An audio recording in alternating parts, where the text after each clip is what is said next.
ইউটিউবে নতুন একটা আপডেট আসে যেটার নাম হলো ভিউ কাউন্ট। এই আপডেটটা রীতিমতো সবার কাছে আসছে এবং এই আপডেটে কি বলা হয়েছে সেটা আজকে এই ভিডিওতে শেয়ার করব। দেখেন, যারা নতুন ইউটিউব চ্যানেল খুলতেছেন অথবা তাদের চ্যানেলে ভিউজ হচ্ছে ১০টা ২০টা, তাদের চ্যানেলে এখন এই ভিউ কাউন্টের আপডেটের পরে তাদের চ্যানেলে এখন যেখানে ভিউজ হচ্ছে ৩০০, সেখানে এখন ৫-৬০০ মতন ভিউজ হবে এবং এটা ২৪ আগস্টের ভিতরে এরকম আপডেট আমাদের কাছে আসতে পারে।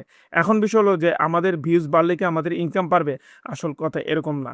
অনেক চ্যানেলে এরকম ভিউজ বাড়বে কিন্তু ইনকাম কিন্তু আপনার যেটা আছে সেটাই থাকবে। এখন ভিউসের সাথে যে ইনকামটা আপনি রিলেটেড করবেন সেটা কিভাবে করবেন আগে বলে নেই। দেখেন, আপনার এখন ২ ধরনের হবে। একটা হলো নরমাল ভিউজ, আরেকটা হলো এনগেজমেন্ট ভিউজ। এনগেজমেন্ট ভিউজ যেটা হবে সেটাই আপনার হলো এবং YouTube এর তরফ থেকে সেটা কিন্তু তারা বলে দিয়েছে। এখন আপনার মনে একটা প্রশ্ন আসতে পারে যে আমাদের এখানে লাভটা কি? আমাদের লাভ হলো একটা। তাই স্পন্সররা আপনার ভিডিওতে স্পন্সর করতে এরকমই আপডেট পাওয়ার জন্য অবশ্যই লাইক অ্যান্ড সাবস্ক্রাইব এবং ফলো করে রাখবেন।